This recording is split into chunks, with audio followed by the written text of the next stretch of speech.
I thought I was walking into a normal Sunday family dinner when my parents presented me with that beautifully wrapped gift box.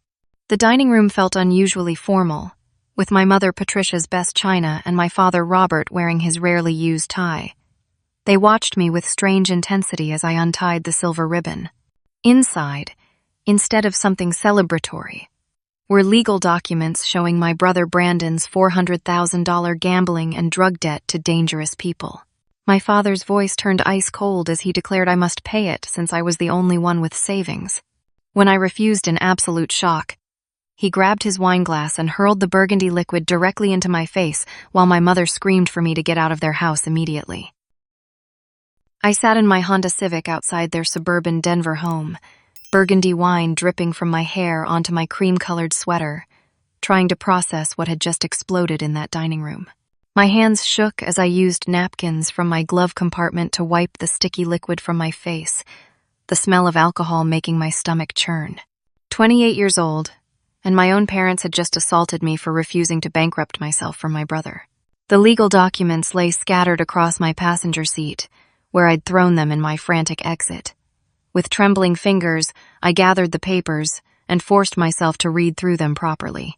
Brandon Morrison, my 26-year-old brother, owed money to offshore gambling sites with names I couldn't even pronounce. Private lenders with intimidating letterheads demanded payment plus compound interest. Most disturbing were invoices from suspicious business partners whose services remained deliberately vague. I pulled out my phone and called my best friend Sarah, but hung up before it connected. How could I possibly explain this nightmare? My brother, who used to build blanket forts with me and share Halloween candy, had accumulated debt equivalent to a luxury house. The brother who'd been mysteriously absent from family gatherings for 8 months had been living a double life I never suspected. Driving home through familiar Denver streets, I replayed every conversation from recent months. Mom's vague mentions of Brandon being busy with work. Dad's dismissive responses when I asked about my brother's absence from holidays. Their growing pressure for me to visit more often. Their subtle questions about my savings account, their sudden interest in my financial planning. The manipulation had been building for months, and I'd been completely blind to it. Back in my apartment, I spread the documents across my kitchen table under the bright overhead light. The numbers were staggering. $18,000 to Lightning Strike Casino, $45,000 to Golden Dragon Gaming Platform, $73,000 to Morrison Asset Recovery Services. Page after page of debt, late fees, compound interest, and penalty charges. My marketing coordinator's salary could never touch numbers like these, even if I worked for decades. The phone rang, startling me from my calculations. Mom's name appeared on the screen, and after letting it ring 6 times, I reluctantly answered. "Leah, honey, your father shouldn't have thrown that wine." Patricia's voice carried that manipulative sweetness I was now recognizing for what it truly was. "But you have to understand how desperate we are. Brandon is in real danger." "Danger from who, Mom?" "These look like online gambling sites, not the mafia. You don't understand." Her voice cracked with what sounded like genuine terror. "These people know where we live. They know where you work. Brandon gave them information about all of us." My blood turned to ice water. "What kind of information?" "Everything, Leah. Your address, your workplace, your car registration. He told them you have savings because he thought you'd help him. Now they expect payment from our family, and you're the only one who has any money." I sank into my kitchen chair, the weight of her words crushing down on me. "Mom, I saved $60,000 for a house down payment. I've been living like a monk for 4 years to save that money. It's not even close to $400,000. It's a start, though. And your father and we've already mortgaged the house. We've drained our retirement accounts trying to help Brandon. We've done everything we can. You mortgaged your house without telling me?" Patricia's silence stretched too long. "We had to, Leah. These people don't negotiate. They've already vandalized our property twice. Robert found threatening messages in our mailbox. Last week, someone followed me home from the grocery store." My hands began shaking again. This wasn't just about Brandon's reckless choices anymore. This involved my entire family, and somehow, I'd become the designated solution to a problem I didn't create. Mom, even if I gave you every penny I have, it's barely 15% of what Brandon owes. What happens to the other $340,000? We'll figure something out. Maybe Brandon can get a better job. Maybe we can take out another loan against the house. But Leah, these people want to see good faith. They want to see the family taking responsibility. The manipulation was so obvious now that she'd laid it bare, yet part of me still felt the familiar guilt that had controlled me throughout childhood. The pressure to be the responsible one, the fixer, the family member who sacrificed her needs for everyone else's emergencies. I need time to think about this. There isn't time. Patricia's voice turned sharp. Brandon has until Friday to make a significant payment, or they're escalating to physical threats. These aren't credit card companies, Leah. These are dangerous people who hurt families. After hanging up, I paced my small apartment, adrenaline coursing through my system. The familiar furniture that usually comforted me now felt like props in someone else's play.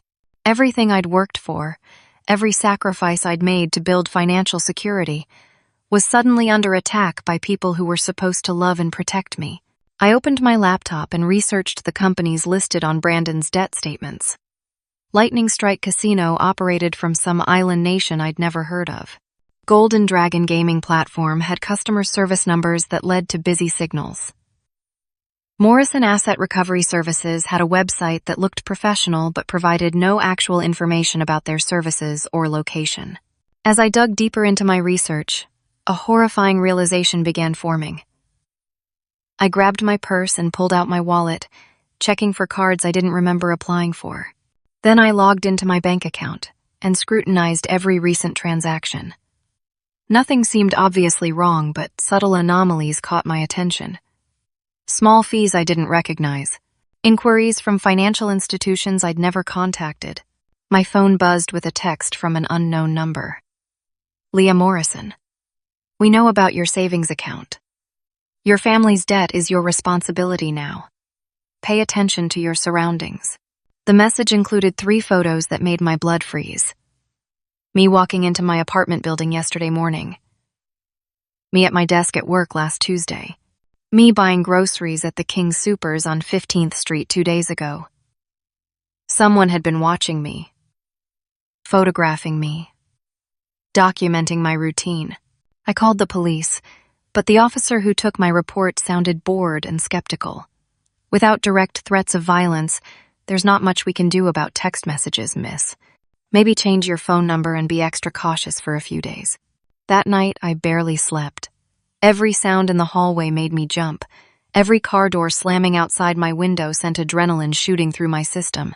I'd become a target for my brother's reckless choices, and my own parents had painted that target on my back. But as dawn broke through my bedroom blinds, something shifted inside me. The fear remained, but underneath it, a growing anger was taking root. I hadn't created this mess. I hadn't made these choices. And I sure as hell wasn't going to destroy my future to clean up someone else's mistakes. The climactic twist that would change everything was still coming. But that morning, sitting in my kitchen with coffee and morning light streaming through the windows, I made the first important decision. I would not be sacrificing my financial security to enable my brother's dangerous behavior. Whatever came next, I would face it with my integrity intact.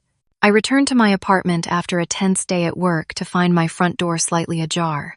The deadbolt I always turned before leaving hung loose, and the door frame showed scratches around the lock that definitely hadn't been there that morning. Heart hammering, I pushed the door open with my foot and called out, but silence answered back. Someone had been inside my home, and they'd wanted me to know it. Everything appeared exactly where I'd left it, but the air felt wrong, violated.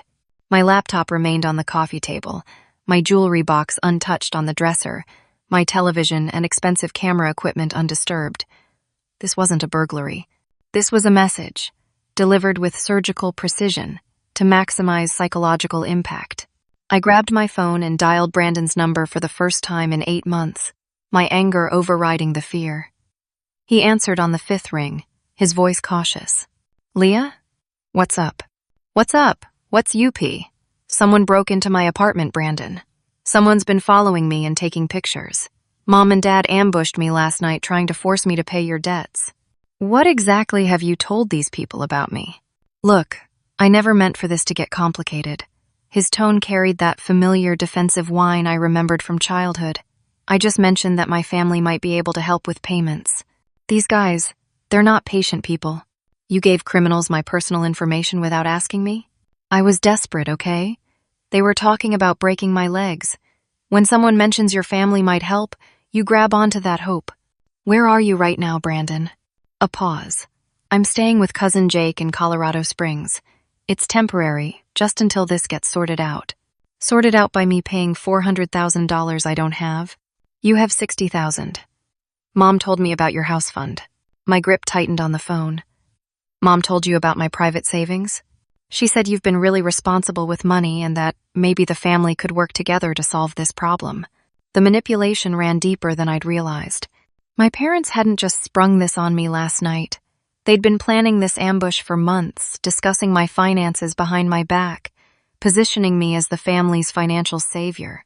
Brandon, exactly how long have you been in debt? Another pause. Longer this time.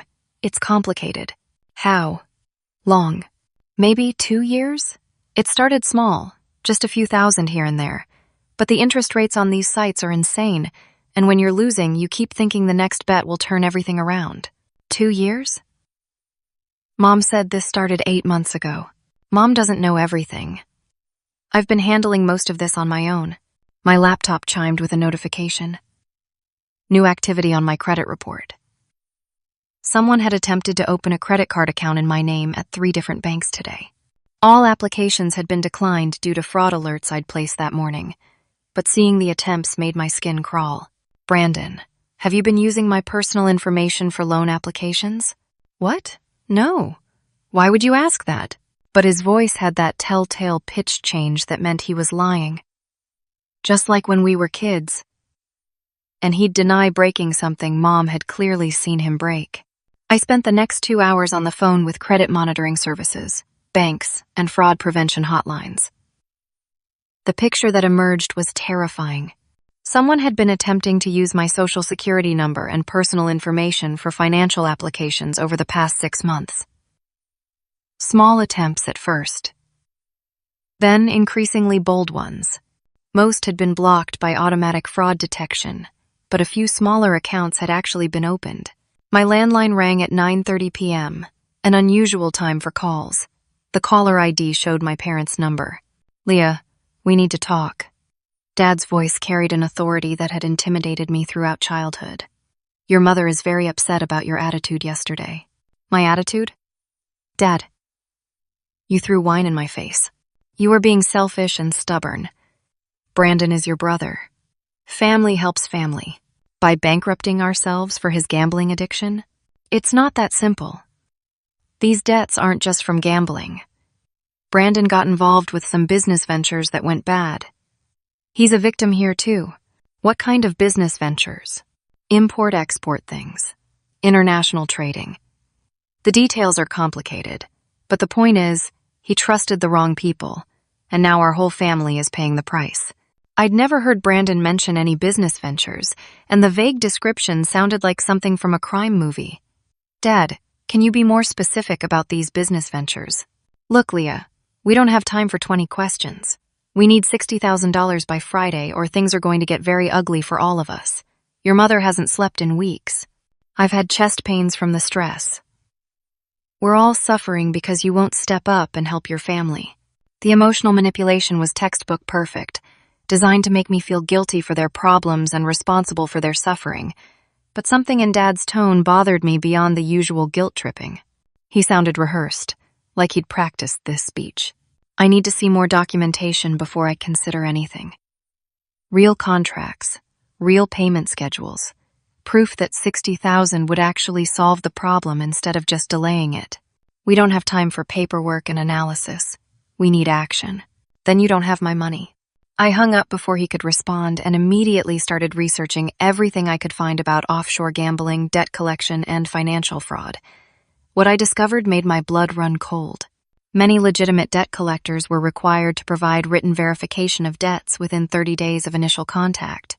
They couldn't threaten criminal prosecution for civil debts. They couldn't contact family members except to locate the debtor.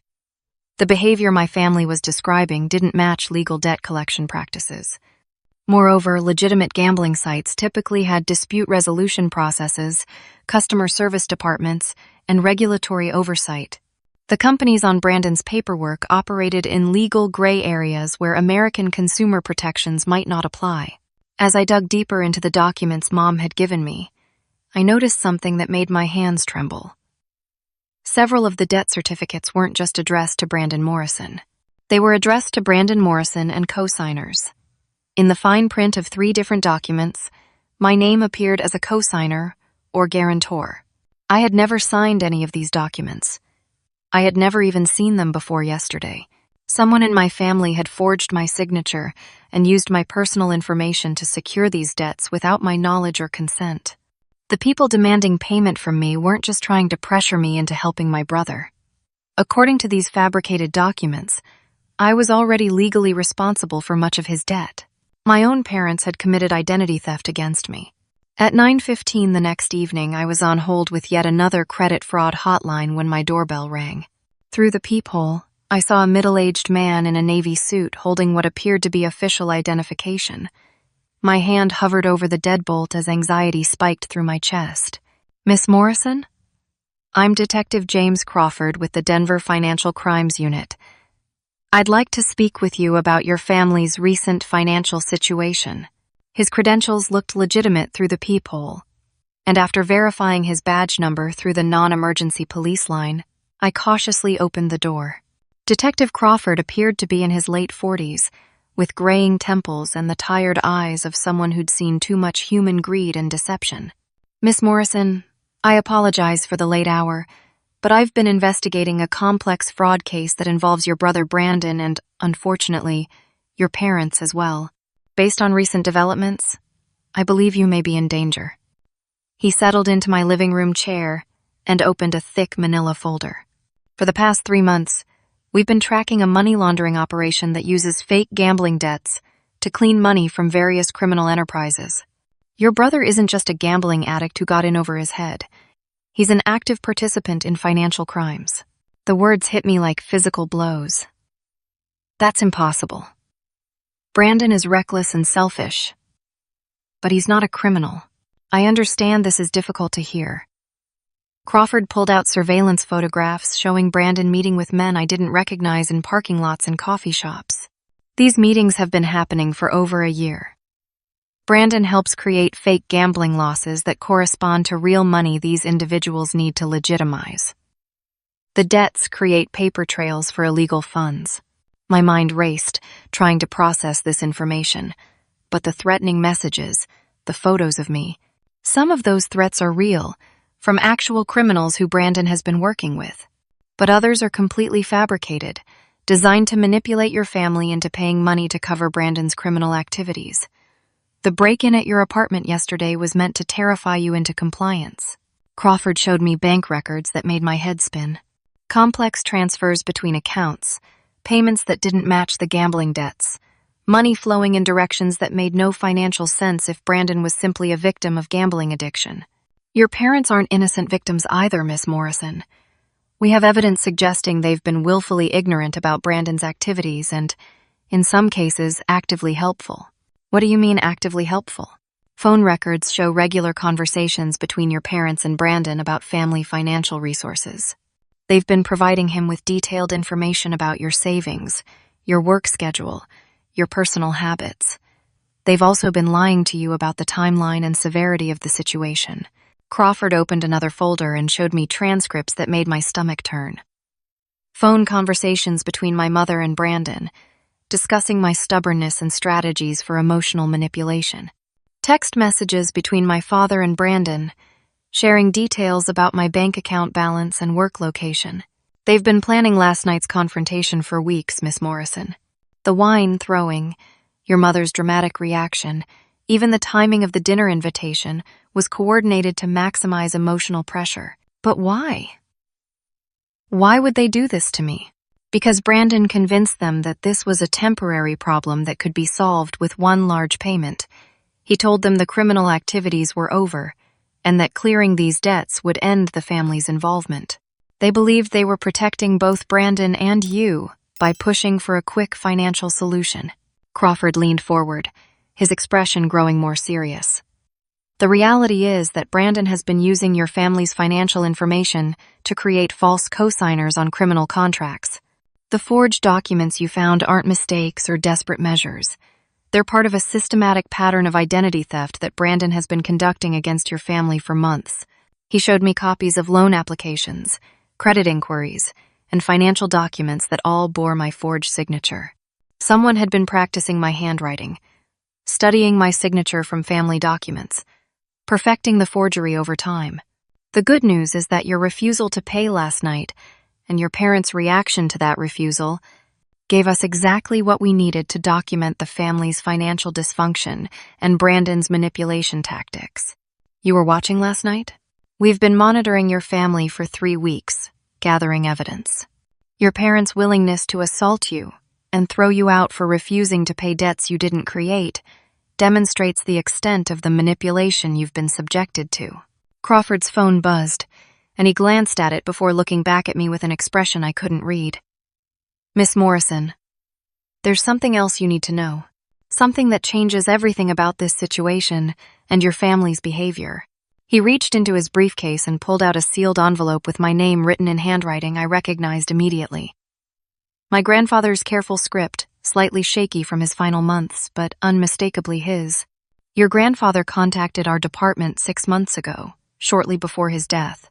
He suspected Brandon was stealing from him and had been investigating your family's financial irregularities on his own. This letter was to be opened only if suspicious financial activity continued after his death. My hands shook as I took the envelope. Grandpa Morrison had been my closest family connection, the only person who'd ever seemed to understand my drive for independence and financial security. He died of cancer 6 months ago, and his death had left me feeling isolated within my family's dysfunction. Detective Crawford, how much did my grandfather know? According to this letter, quite a lot. And Miss Morrison, I think you're going to discover that your family has been lying to you about much more than Brandon's debts. As I started to open the envelope, Crawford's radio crackled with urgent communication. He listened intently, then looked at me with an expression that was part concern, part grim satisfaction. Miss Morrison, we just received word that your brother Brandon is at Denver International Airport right now, attempting to board a flight to Costa Rica. He has a one-way ticket purchased yesterday with money that appears to have come from your parents. The entire crisis situation, the urgent debt payment deadline, the escalating threats, were all part of Brandon's final con before he planned to disappear permanently.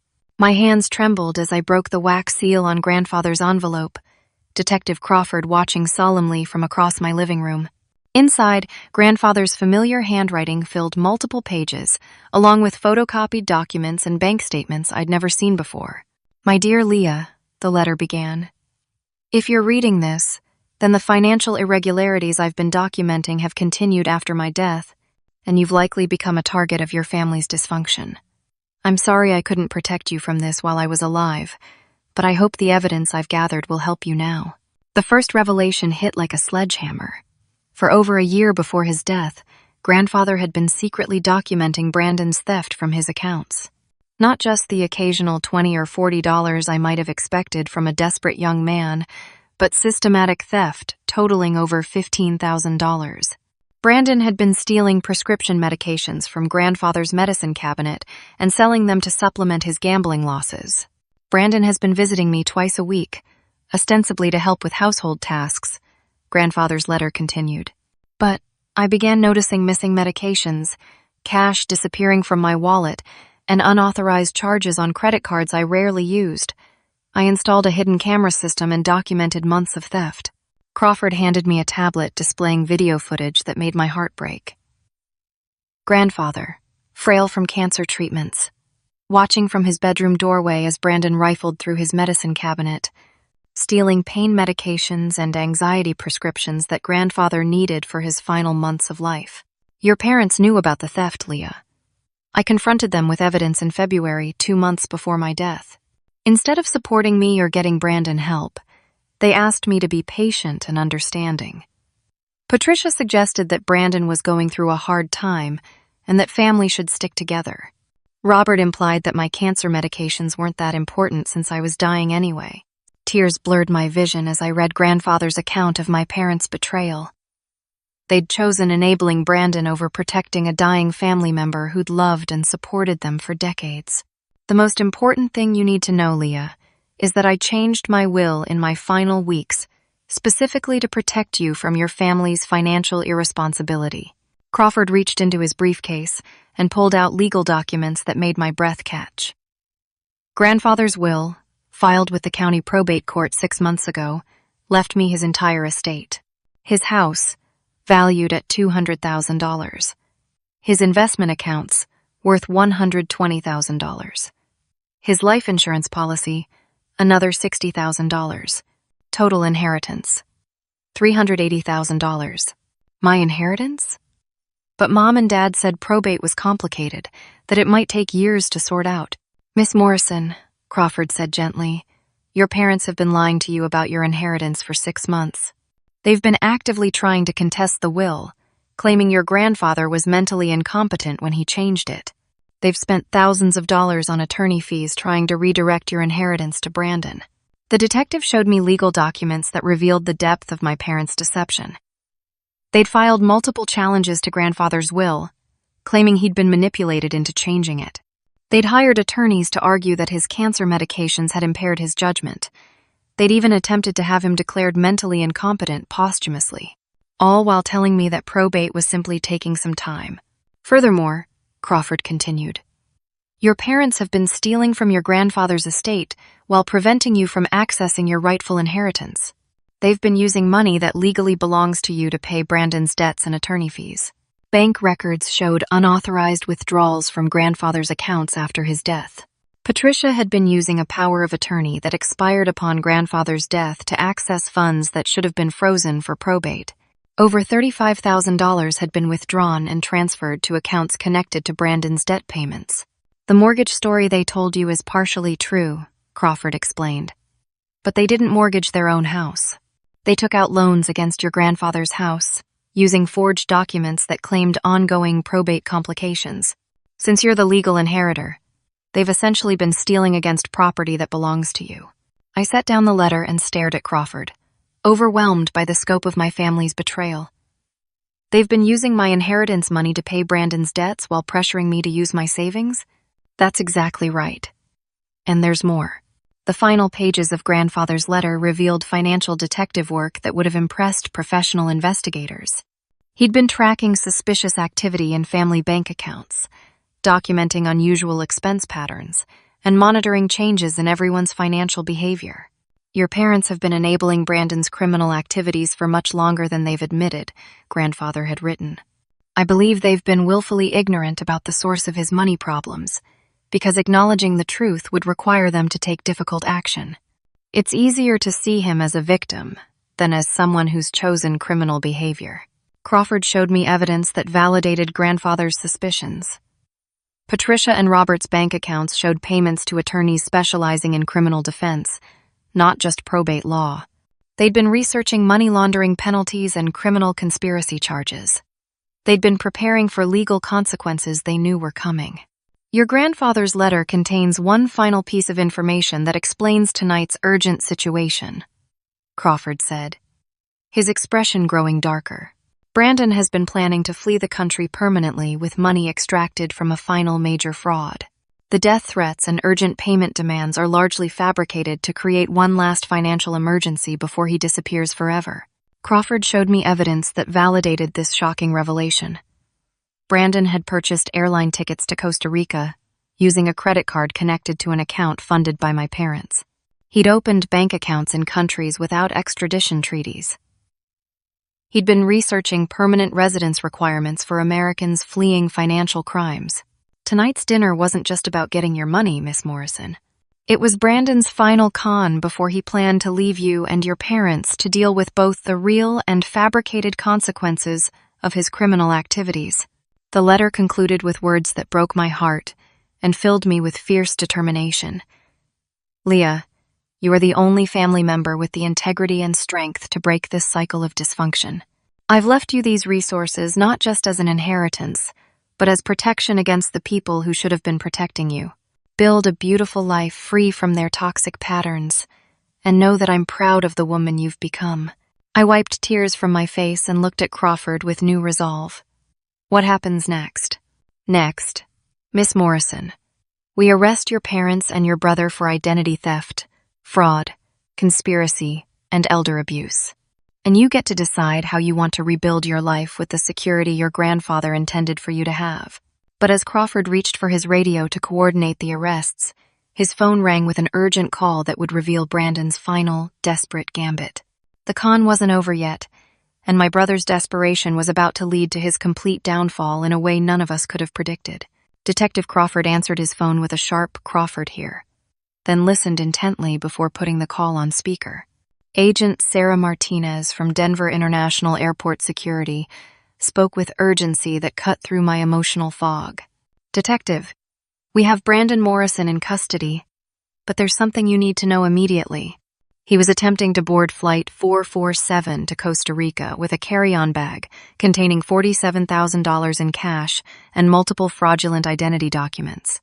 Crawford exchanged glances with me before responding. Was he carrying anything else that might be evidence? That's the interesting part.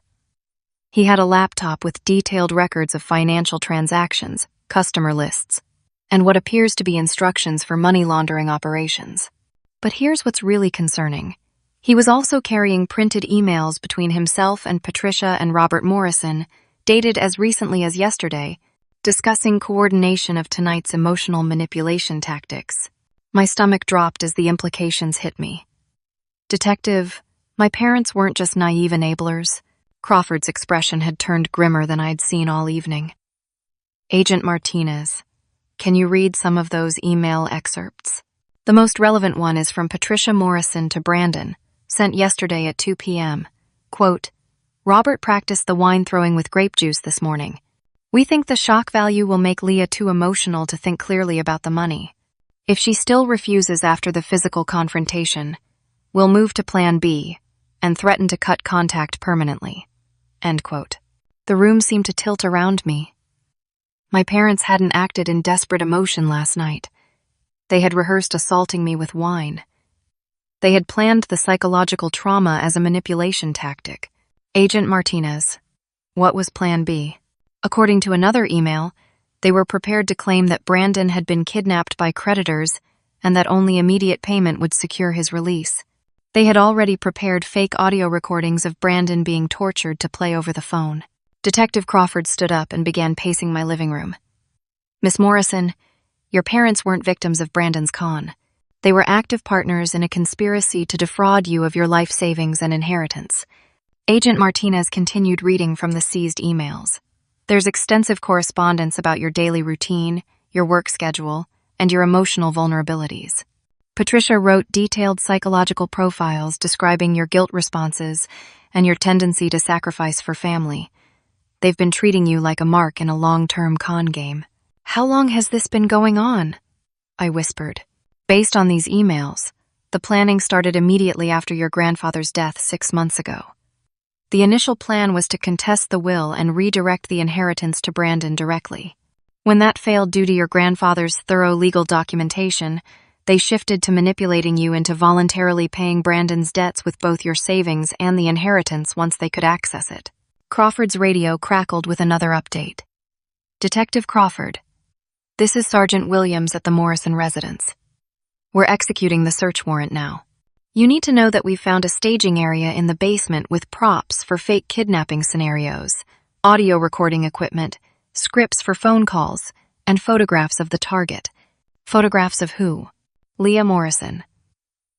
Hundreds of them, taken over several months without her knowledge. Some appear to have been taken from inside vehicles following her to work, shopping, and social activities. The stalking hadn't been conducted by dangerous creditors. My own family had been surveilling me for months, documenting my life to better manipulate and intimidate me. Crawford turned to me with an expression mixing anger and sympathy. Miss Morrison, I need to ask you some direct questions. Have your parents tried to access your financial accounts recently? Have they asked for banking information or tried to get you to sign documents you didn't fully understand? I thought back over recent months, viewing past conversations through this horrifying new lens. Last month, Mom asked me to sign something she said was for family insurance purposes. I didn't read it carefully because I trusted her. We'll need to see that document immediately. Based on what we're learning, it might have been another attempt to gain access to your accounts or create financial authorization they could exploit. Agent Martinez's voice came through the speaker again. Detective, there's something else. Brandon has been making phone calls from custody, trying to reach someone he keeps calling the backup plan. He seems to believe someone else is going to continue the operation even though he's been arrested. Who is he trying to call? Patricia and Robert Morrison. He doesn't seem to understand that they're about to be arrested, too. Crawford checked his watch and looked at me seriously. Miss Morrison, I need to coordinate multiple arrests. But first, I need to know if you're willing to help us gather one final piece of evidence that would ensure convictions on all charges. What kind of evidence? Brandon doesn't know we've seized his communications or that we understand the full scope of the conspiracy. If you're willing, we'd like you to answer if he calls you from jail tonight. With proper recording equipment, we might be able to get him to confess to the entire operation while he thinks he's making one final attempt to manipulate you. The idea of talking to Brandon after learning the truth about my family's betrayal made me feel sick, but I understood the importance of ensuring justice. What would I need to do? Just let him talk. Ask questions that encourage him to explain the situation. He'll likely try to continue the manipulation, but now that you know the truth, his lies will become evidence of the conspiracy. As if summoned by our conversation, my phone began ringing. Brandon's name appeared on the screen, calling from what I now realized was the Denver jail. Crawford nodded at me and activated recording equipment he'd been carrying. Remember, Miss Morrison, everything he tells you now is likely to be lies designed to manipulate you one final time. But those lies will help us prosecute the people who've been stealing from you for months. I answered the phone, steeling myself for what I knew would be the most difficult conversation of my life.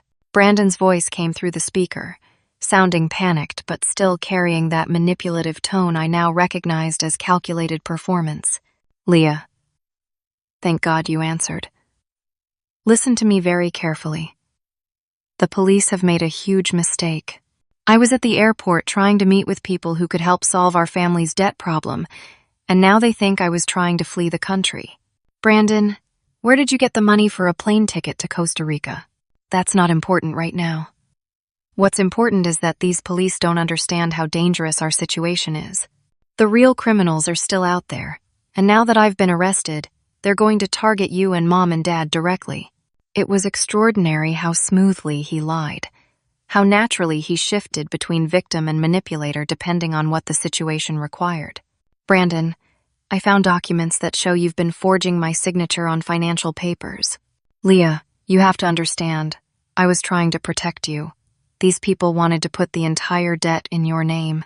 By adding your signature to some documents, I was actually limiting your liability, not increasing it. The manipulation was so sophisticated, so perfectly designed to make me question my own perceptions and feel grateful for his protection even while he was betraying me. Tell me about the business ventures Dad mentioned. Look, I got involved with some import-export deals that seemed legitimate at first. These guys presented themselves as successful businessmen, and the profit margins looked incredible. But it turned out to be money laundering, and by the time I realized what was happening, I was already implicated. Crawford made notes rapidly while Brandon continued spinning his story. Every word was being recorded as evidence of the systematic deception. Brandon, how much money do you actually owe to legitimate creditors versus how much is connected to criminal activities? A pause that lasted too long. It's complicated, Leah. The legal and illegal debts got mixed together over time. That's why we need one large payment to clean everything up and get me completely away from these people. Away from them how? I was going to Costa Rica to meet with someone who could help me disappear safely until the criminal investigations were finished. Then I could come back and start over without putting the family in danger. Crawford shook his head, indicating Brandon was providing exactly the kind of self-incriminating evidence they needed. Brandon was confessing to money laundering, admitting to planned flight to avoid prosecution, and revealing ongoing criminal enterprise, all while believing he was manipulating me into sympathy. The call continued for another 20 minutes, with Brandon becoming increasingly desperate as I failed to respond with the emotional manipulation he expected. Finally, he shifted to threats disguised as concern. "Leah, if you don't help me get out of this situation, our parents are going to lose their house. Mom is going to have a nervous breakdown. Dad's heart can't take much more stress. You'll be responsible for destroying our entire family." "Brandon," I said quietly, "I think our family was destroyed a long time ago. I just didn't realize it until now." I hung up the phone and looked at Crawford, feeling simultaneously devastated and liberated. My brother had just confessed to federal crimes while trying to manipulate me one last time, and I'd been strong enough to resist his psychological pressure. "Miss Morrison, that was incredibly brave. And that recording just provided everything we need to ensure your family faces appropriate consequences for what they've done to you." As Crawford prepared to coordinate the arrests that would bring justice for months of betrayal and theft, I felt something shifting inside me. The victim I'd been this morning was transforming into a survivor who would rebuild her life on her own terms. At 10:45 that night, I sat in Detective Crawford's unmarked car outside my parents' house, watching federal agents surround the familiar suburban home where I'd grown up. The same dining room where they'd thrown wine in my face less than 48 hours earlier was now illuminated by harsh police flashlights as officers executed search warrants. Crawford's radio crackled with updates from multiple arrest teams operating simultaneously across Denver. "Team Alpha, we have Patricia Morrison in custody. She attempted to flush documents down the toilet when we entered, but we recovered most of the evidence. Team Beta, Robert Morrison is secured. He was found in the basement destroying files with a paper shredder. We've seized multiple boxes of financial records and electronic devices. Team Charlie, Brandon Morrison has been transferred from airport security to federal custody. He's requesting a lawyer and refusing to answer questions." Watching my parents being led from their house in handcuffs felt surreal, like watching actors perform a drama that happened to feature people who looked like my family. Patricia's dramatic sobbing and claims of innocence echoed across the quiet neighborhood, drawing curious neighbors to their windows. Robert maintained his dignity but couldn't hide the fear in his eyes as reality crashed down around him. Detective Crawford drove me to his office downtown, where federal prosecutors were already assembling charges that would ensure my family faced appropriate consequences for their crimes. The evidence they'd gathered was overwhelming. Financial records, recorded conversations, forged documents, and Brandon's own recorded confessions from his jail call. "Miss Morrison," federal prosecutor Janet Chen explained, "your parents are being charged with conspiracy to commit fraud, identity theft, elder abuse, and obstruction of justice. Brandon faces additional charges for money laundering, wire fraud, and criminal conspiracy.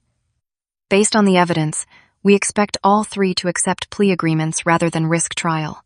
"What kind of sentences are we looking at?" "Brandon will likely receive 8 to 10 years in federal prison. Your parents, as first-time offenders who were primarily motivated by misguided family loyalty, will probably serve 3 to 5 years each, with possible early release for good behavior." The legal proceedings moved with surprising speed over the following weeks. My parents' attorney advised them to cooperate fully with prosecutors in exchange for reduced sentences. Brandon, facing overwhelming evidence of his criminal activities, eventually accepted a plea deal that detailed the full scope of his money laundering operation. The financial recovery process was more complex but equally satisfying. Grandfather's will was immediately probated without further contest, giving me full access to my inheritance. The civil lawsuit against my parents recovered an additional $120,000 in damages, including funds they'd stolen from grandfather's estate and money they'd borrowed against property that legally belonged to me. Most importantly, my credit was fully restored, and protective monitoring was established to prevent future identity theft. The fraudulent accounts opened in my name were closed, and financial institutions flagged my personal information for enhanced security verification. 3 weeks after the arrests, I stood in grandfather's kitchen, now legally my kitchen, sorting through his belongings and discovering the depth of his love and protection. Hidden in his bedroom closet, I found a safety deposit box key that led to additional evidence of his investigation into Brandon's theft, along with personal letters expressing his pride in my independence and character. One letter, sealed and marked for Leah's wedding day, brought tears to my eyes. My dear granddaughter, by the time you read this, I hope you've built the beautiful, honest life you deserve. Never let anyone convince you that your worth depends on sacrificing yourself for their mistakes. You are precious exactly as you are. The house itself became a sanctuary filled with positive memories rather than family obligation. I renovated the kitchen where grandfather had taught me to cook, planted a garden with vegetables he'd loved, and created spaces for friends who appreciated my authentic self rather than viewing me as a financial resource. My job performance actually improved once the family crisis was resolved. Without the constant stress of manipulation and financial pressure, I could focus on professional development and career advancement. My colleagues, learning about my situation through carefully shared details, expressed support and validation that helped me understand healthy relationship dynamics. The most profound change was in my relationship with myself. Therapy helped me recognize patterns of manipulation that had controlled me throughout childhood, teaching me to trust my own judgment and set boundaries that protected rather than isolated me. Dating became possible for the first time in years. Without family dysfunction dominating my emotional energy, I could develop relationships based on mutual respect and shared interests rather than guilt, obligation, and sacrifice. New friendships emerged with people who valued my loyalty and kindness without exploiting those qualities. I discovered that healthy relationships actually became stronger when both people maintained their independence and integrity. The media attention surrounding my family's fraud case led to opportunities for advocacy work. I began volunteering with financial abuse prevention organizations, speaking at workshops about recognizing family manipulation tactics and protecting yourself from relatives who view your success as their solution. Detective Crawford became an ongoing professional mentor, connecting me with resources for fraud victims and helping me understand legal protections available to people recovering from family-based financial crimes. His department asked me to consult on educational materials about financial abuse, turning my painful experience into tools that could help other victims. But the most satisfying transformation was psychological. The guilt, obligation, and fear that had controlled my relationship with my family dissolved completely. I stopped feeling responsible for other people's choices and consequences. I learned to distinguish between helping and enabling, between loyalty and manipulation. The house I'd inherited became the foundation for building genuine security rather than temporary financial stability. Instead of hoarding money defensively, I could make investments and plans that reflected confidence in my future. 6 months after the arrests, I received a letter forwarded from prison. Brandon's name appeared in the return address, and for a moment, old anxiety flickered through my system. But as I held the unopened envelope, I realized something remarkable. I felt nothing but mild curiosity about its contents, the desperate need for family approval, the fear of their anger, the guilt about their problems had all disappeared. Brandon could write whatever manipulative message he wanted, but it could no longer touch the person I'd become. I returned the letter to the mail carrier marked "Return to Sender" without opening it. That simple action represented complete emotional freedom from family manipulation tactics that had controlled me for decades. Later that evening, hosting a dinner party for friends who'd become my chosen family, I looked at grandfather's portrait above the fireplace and felt his pride surrounding me like a warm embrace. He'd known exactly what kind of protection I would need, and his love had given me the resources to build a life based on my own values rather than other people's dysfunction. Standing in the kitchen where grandfather had once cooked meals filled with genuine love, I understood that his greatest gift hadn't been the inheritance money. His greatest gift had been the validation that I deserved respect, security, and relationships based on love rather than manipulation. For the first time in my adult life, I was truly home. 9 months later, I stood in my renovated kitchen. Grandfather's kitchen that had become my sanctuary preparing Thanksgiving dinner for 8 people who'd become my chosen family. The morning sun streamed through new curtains I'd sewn myself, illuminating the herbs growing in pots along the windowsill that had once been Grandfather's favorite spot for his morning coffee. The legal proceedings had concluded with justice served across all fronts. Brandon received his 8-year federal sentence and was currently serving time in a minimum security prison in Colorado, participating in addiction treatment programs that were finally addressing his underlying issues. Patricia and Robert had each received 4-year sentences for their conspiracy conviction, though they'd been granted work release after 18 months for good behavior and full cooperation with prosecutors. The civil court had awarded me damages totaling $123,000, recovered from my parents' assets and insurance policies. Combined with Grandfather's inheritance, my financial situation had transformed from comfortable savings to genuine security totaling over $600,000. My financial advisor, recommended by Detective Crawford's wife, had helped me establish investment accounts, emergency funds, and long-term planning that would provide independence for decades to come. Most importantly, I'd learned to view money as a tool for building security rather than a weapon others could use against me. The house renovation had been a labor of love that honored Grandfather's memory while creating spaces for my new life. I'd converted his workshop into a home office where I could freelance marketing consultancy work alongside my regular job. The guest bedrooms had hosted friends recovering from their own family difficulties, and the dining room had seen celebration dinners rather than manipulative confrontations. Therapy with Dr. Jennifer Walsh, who specialized in family trauma and financial abuse, had helped me understand the psychological patterns that had made me vulnerable to manipulation. Learning about boundary setting, guilt responses, and healthy relationship dynamics had been like acquiring a foreign language that finally allowed me to communicate my needs effectively. The most profound change had been developing friendships based on mutual respect rather than need or obligation. Sarah, my coworker who'd become a close friend, often commented on how different I seemed from the anxious, guilt-ridden person she'd known before. "You used to apologize for existing," she'd told me recently. "Now you just exist beautifully." Dating had become enjoyable rather than stressful once I learned to trust my judgment about people's character and intentions. Michael, the architect I'd been seeing for 3 months, appreciated my independence and emotional strength rather than viewing them as obstacles to overcome. Professional opportunities had expanded as my confidence grew.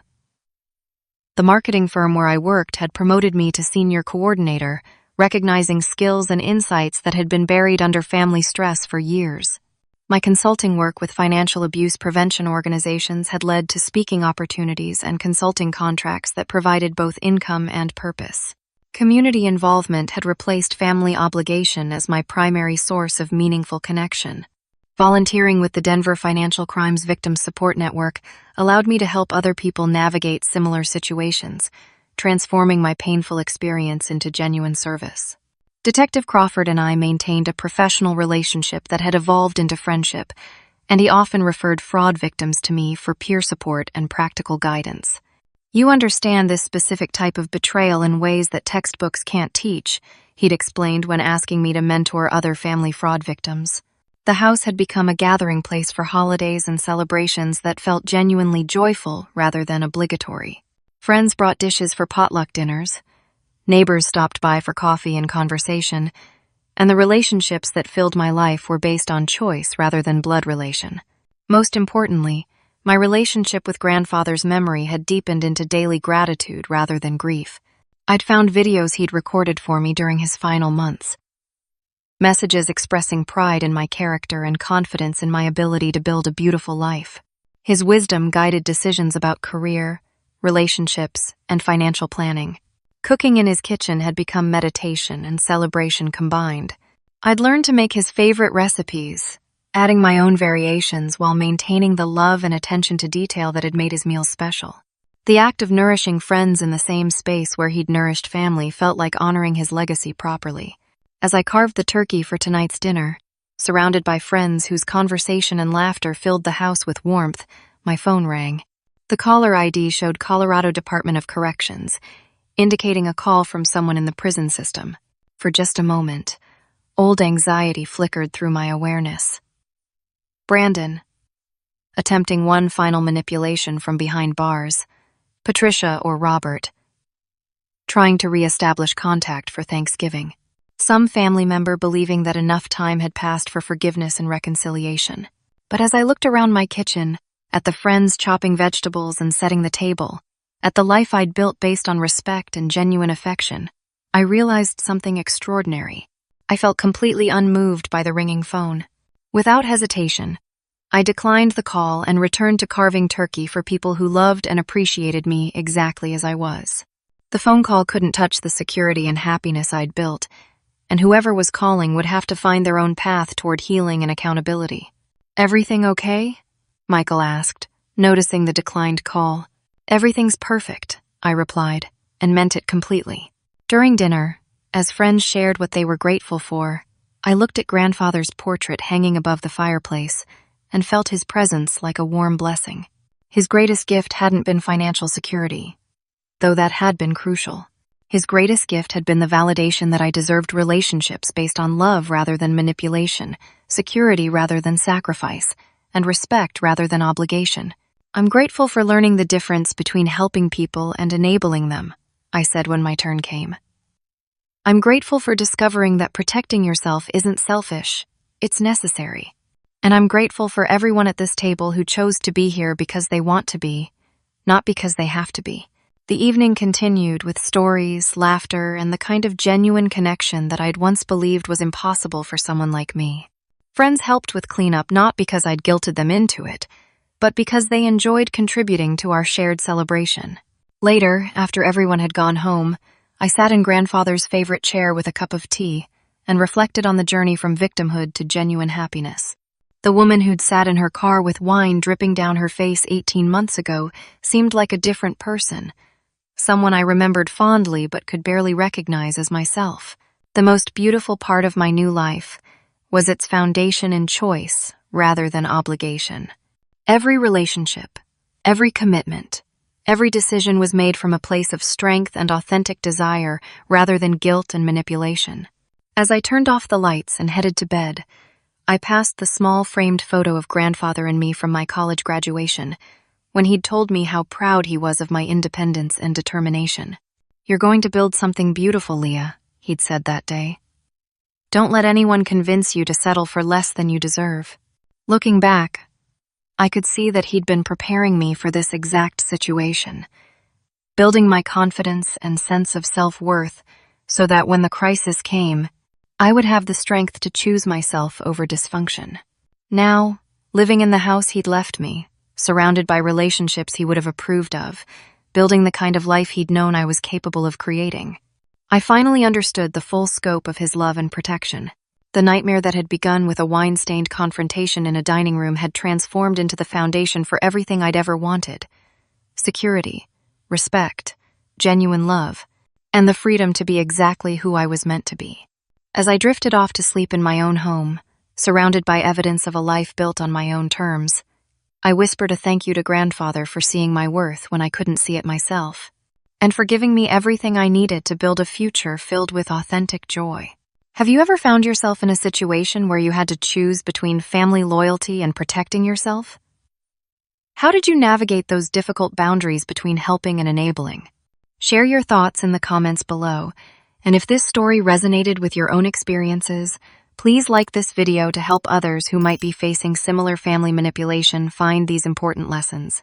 Subscribe for more stories about finding strength in difficult situations and overcoming family dysfunction, and share this with anyone who needs to hear that protecting yourself isn't selfish. Thank you for listening to my journey, and I wish you the courage to build relationships based on respect rather than obligation, and the wisdom to know that your worth is never dependent on sacrificing yourself for someone else's mistakes.